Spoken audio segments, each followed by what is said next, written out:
Organs and structures of the respiratory system. The major organs of the respiratory system function primarily to provide oxygen to body tissues for cellular respiration, remove the waste product carbon dioxide, and help to maintain acid-base balance. Portions of the respiratory system are also used for non-vital functions, such as sensing odors, speech production, and for straining, such as during childbirth or coughing. Figure 1. Functionally, the respiratory system can be divided into a conducting zone and a respiratory zone. The conducting zone of the respiratory system includes the organs and structures not directly involved in gas exchange. The gas exchange occurs in the respiratory zone. Conducting zone. The major functions of the conducting zone are to provide a route for incoming and outgoing air, remove debris and pathogens from the incoming air, and warm and humidify the incoming air. Several structures within the conducting zone perform other functions as well. The epithelium of the nasal passages, for example, is essential to sensing odors, and the bronchial epithelium that lines the lungs can metabolize some airborne carcinogens. The nose and its adjacent structures. The major entrance and exit for the respiratory system is through the nose. When discussing the nose, it is helpful to divide it into two major sections: the external nose and the nasal cavity or internal nose. The external nose consists of the surface and skeletal structures that result in the outward appearance of the nose and contribute to its numerous functions. Figure 2. The root is the region of the nose located between the eyebrows. The bridge is the part of the nose that connects the root to the rest of the nose. The dorsum nasi is the length of the nose. The apex is the tip of the nose. On either side of the apex, the nostrils are formed by the alae, singular equals ala, and ala is a cartilaginous structure that forms the lateral side of each nares. Plural equals nares, or nostril opening. The philtrum is the concave surface that connects the apex of the nose to the upper lip. Underneath the thin skin of the nose are its skeletal features. See Figure 2. Lower illustration. While the root and bridge of the nose consist of bone, the protruding portion of the nose is composed of cartilage. As a result, when looking at a skull, the nose is missing. The nasal bone is one of a pair of bones that lies under the root and bridge of the nose. The nasal bone articulates superiorly with the frontal bone and laterally with the maxillary bones. Septal cartilage is flexible hyaline cartilage connected to the nasal bone, forming the dorsum nasi. The alar cartilage consists of the apex of the nose. It surrounds the nares. The nares open into the nasal cavity, which is separated into left and right sections by the nasal septum.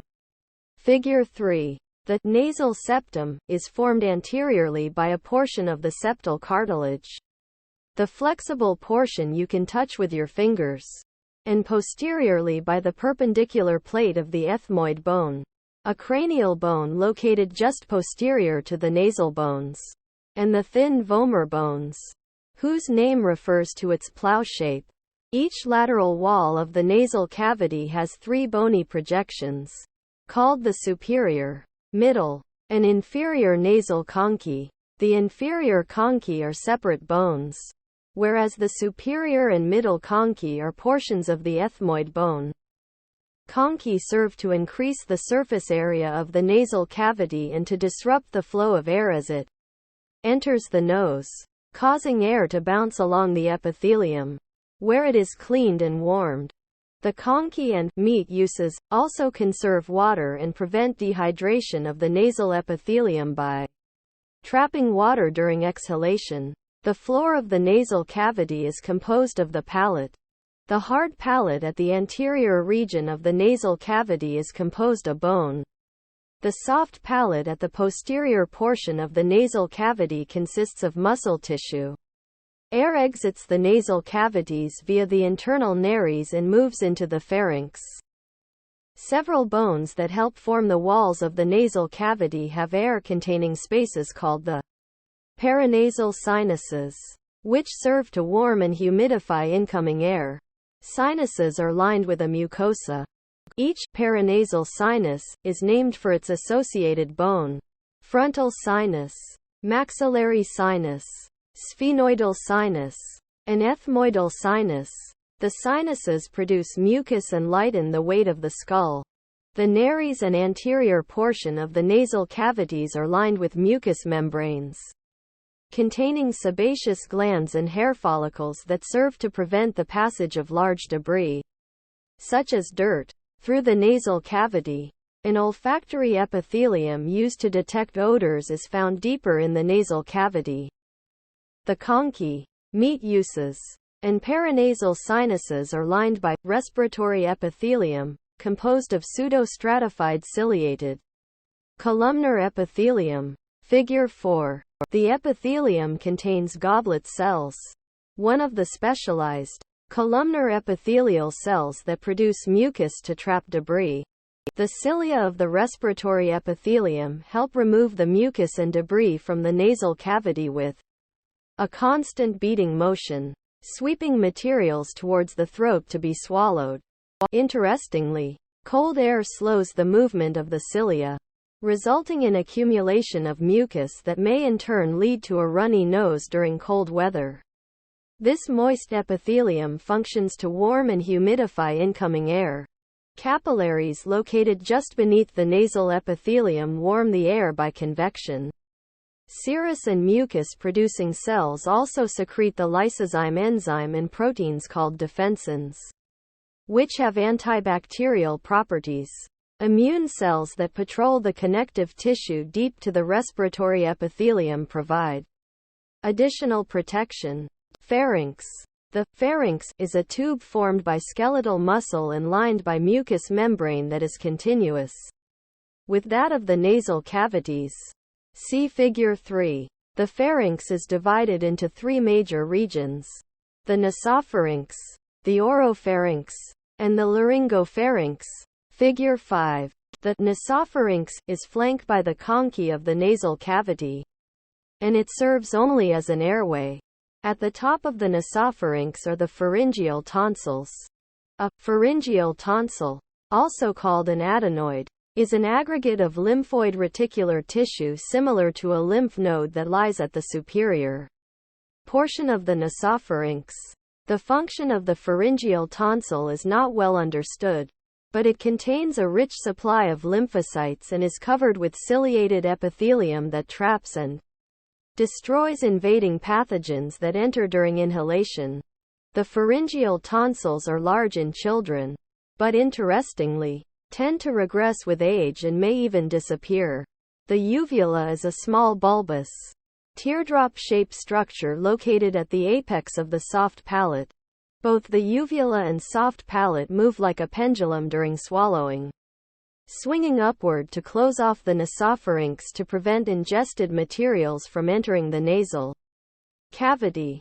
In addition, auditory, eustachian tubes that connect to each middle ear cavity open into the nasopharynx.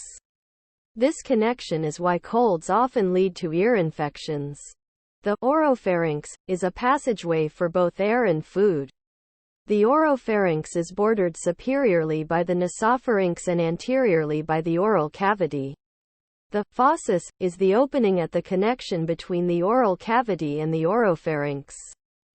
As the nasopharynx becomes the oropharynx, the epithelium changes from pseudostratified ciliated columnar epithelium to stratified squamous epithelium. The oropharynx contains two distinct sets of tonsils: the palatine and lingual tonsils. A palatine tonsil is one of a pair of structures located laterally in the oropharynx in the area of the fauces. The lingual tonsil is located at the base of the tongue. Similar to the pharyngeal tonsil, the palatine and lingual tonsils are composed of lymphoid tissue and trap and destroy pathogens entering the body through the oral or nasal cavities. The laryngopharynx is inferior to the oropharynx and posterior to the larynx. It continues the route for ingested material and air until its inferior end, where the digestive and respiratory systems diverge. The stratified squamous epithelium of the oropharynx is continuous with the laryngopharynx. Anteriorly, the laryngopharynx opens into the larynx, whereas posteriorly, it enters the esophagus. Larynx. The larynx is a cartilaginous structure inferior to the laryngopharynx that connects the pharynx to the trachea and helps regulate the volume of air that enters and leaves the lungs. Figure 6. The structure of the larynx is formed by several pieces of cartilage.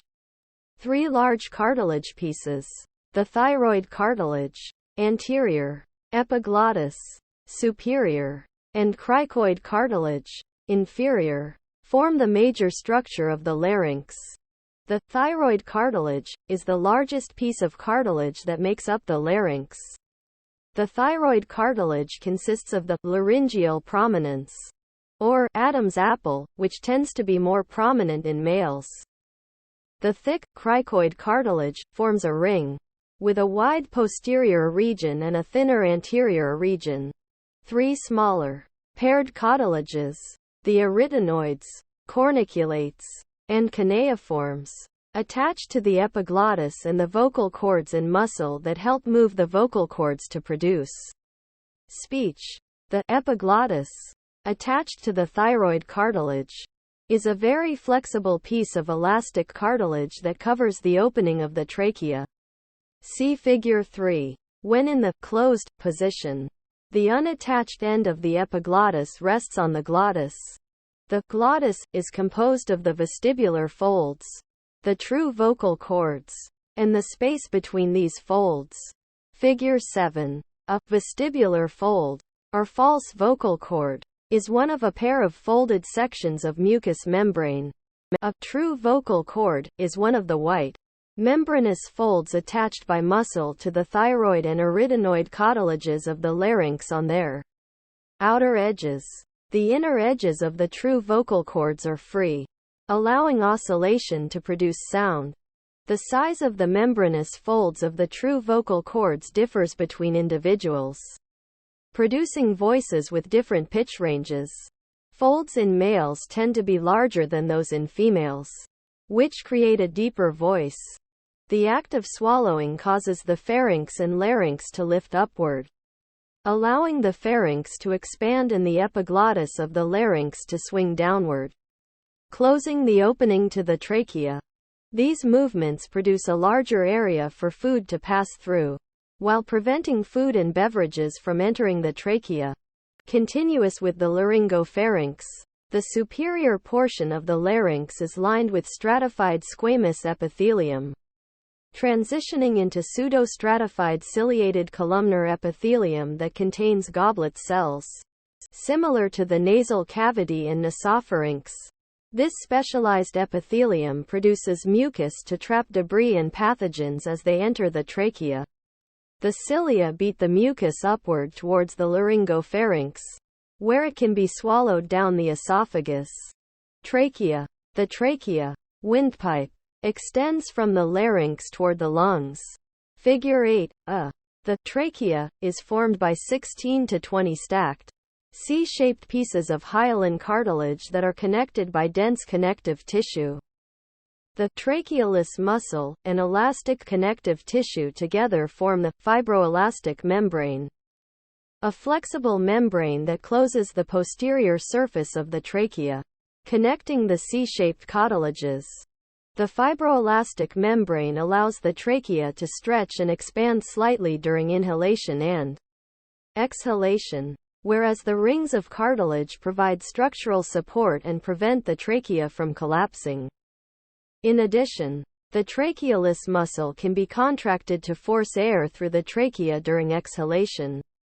The trachea is lined with pseudostratified ciliated columnar epithelium, which is continuous with the larynx. The esophagus borders the trachea posteriorly. Bronchial tree. The trachea branches into the right and left primary bronchi at the carina. These bronchi are also lined by pseudostratified ciliated columnar epithelium containing mucus-producing goblet cells. Figure 8b.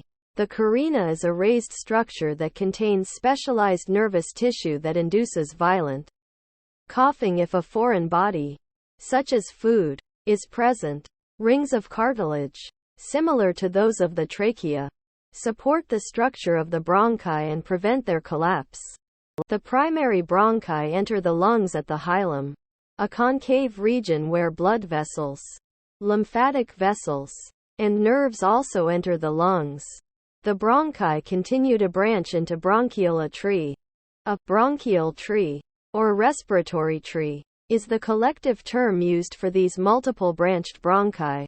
The main function of the bronchi, like other conducting zone structures, is to provide a passageway for air to move into and out of each lung. In addition, the mucous membrane traps debris and pathogens. A bronchiole branches from the tertiary bronchi, bronchioles, which are about 1 mm in diameter. Further branch until they become the tiny terminal bronchioles, which lead to the structures of gas exchange. There are more than 1,000 terminal bronchioles in each lung. The muscular walls of the bronchioles do not contain cartilage like those of the bronchi. This muscular wall can change the size of the tubing to increase or decrease airflow through the tube. Respiratory zone. In contrast to the conducting zone, the respiratory zone includes structures that are directly involved in gas exchange. The respiratory zone begins where the terminal bronchioles join a respiratory bronchiole, the smallest type of bronchiole, figure 9, which then leads to an alveolar duct, opening into a cluster of alveoli. Alveoli. An alveolar duct is a tube composed of smooth muscle and connective tissue, which opens into a cluster of alveoli. An alveolus is one of the many small, grape-like sacs that are attached to the alveolar ducts. An alveolar sac is a cluster of many individual alveoli that are responsible for gas exchange. An alveolus is approximately 200 micrometers in diameter with elastic walls that allow the alveolus to stretch during air intake, which greatly increases the surface area available for gas exchange. Alveoli are connected to their neighbors by alveolar pores, which help maintain equal air pressure throughout the alveoli and lung. Figure 10. The alveolar wall consists of three major cell types. Type 1 alveolar cells, Type 2 alveolar cells, and alveolar macrophages. A type 1 alveolar cell is a squamous epithelial cell of the alveoli, which constitute up to 97% of the alveolar surface area. These cells are about 25 nanometers thick and are highly permeable to gases. A type 2 alveolar cell is interspersed among the type 1 cells and secretes pulmonary surfactant, a substance composed of phospholipids and proteins that reduces the surface tension of the alveoli. Roaming around the alveolar wall is the alveolar macrophage, a phagocytic cell of the immune system that removes debris and pathogens that have reached the alveoli. The simple squamous epithelium formed by type 1 alveolar cells is attached to a thin, elastic basement membrane. This epithelium is extremely thin and borders the endothelial membrane of capillaries. Taken together, the alveoli and capillary membranes form a respiratory membrane that is approximately 0.5 mm thick. The respiratory membrane allows gases to cross by simple diffusion, allowing oxygen to be picked up by the blood for transport and CO2 to be released into the air of the alveoli. Diseases of the respiratory system. Asthma. Asthma is a common condition that affects the lungs in both adults and children. Approximately 8.2% of adults, 18.7 million, and 9.4% of children, 7 million, in the United States suffer from asthma. In addition, asthma is the most frequent cause of hospitalization in children. Asthma is a chronic disease characterized by inflammation and edema of the airway, and bronchospasms, that is, constriction of the bronchioles, which can inhibit air from entering the lungs. In addition, excessive mucus secretion can occur, which further contributes to airway occlusion. Figure 11. Cells of the immune system, such as eosinophils and mononuclear cells, may also be involved in infiltrating the walls of the bronchi and bronchioles. Bronchospasms occur periodically and lead to an asthma attack. An attack may be triggered by environmental factors such as dust, pollen, pet hair, or dander, changes in the weather, mold, tobacco smoke, and respiratory infections, or by exercise and stress. Symptoms of an asthma attack involve coughing, shortness of breath, wheezing, and tightness of the chest.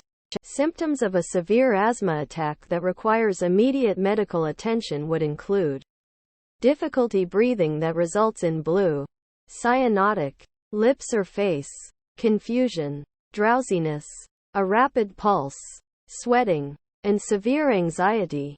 The severity of the condition, frequency of attacks, and identified triggers influence the type of medication that an individual may require. Longer-term treatments are used for those with more severe asthma.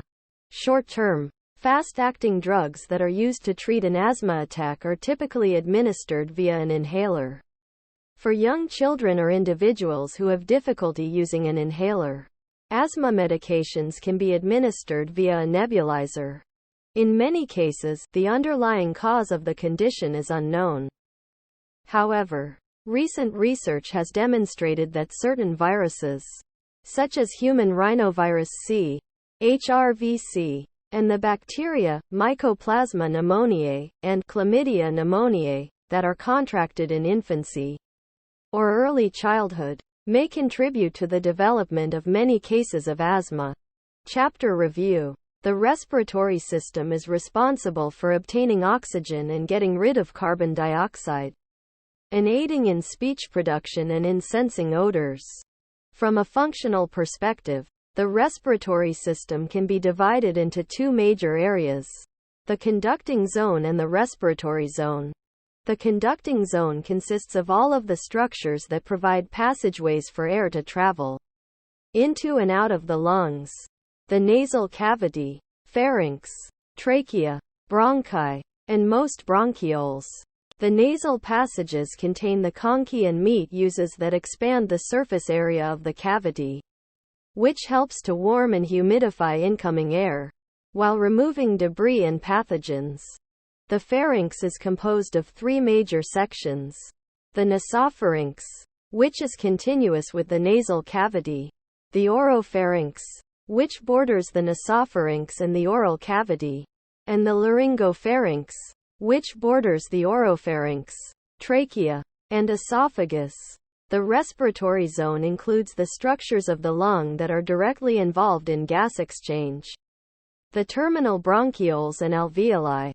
The lining of the conducting zone is composed mostly of pseudostratified ciliated columnar epithelium with goblet cells.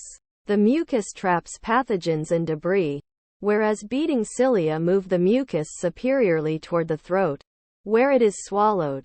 As the bronchioles become smaller and smaller, and nearer the alveoli, the epithelium thins and is simple squamous epithelium in the alveoli, the endothelium of the surrounding capillaries, together with the alveolar epithelium, forms the respiratory membrane. This is a blood-air barrier through which gas exchange occurs by simple diffusion. Make sure to smash the like and subscribe buttons to receive notifications all new contents.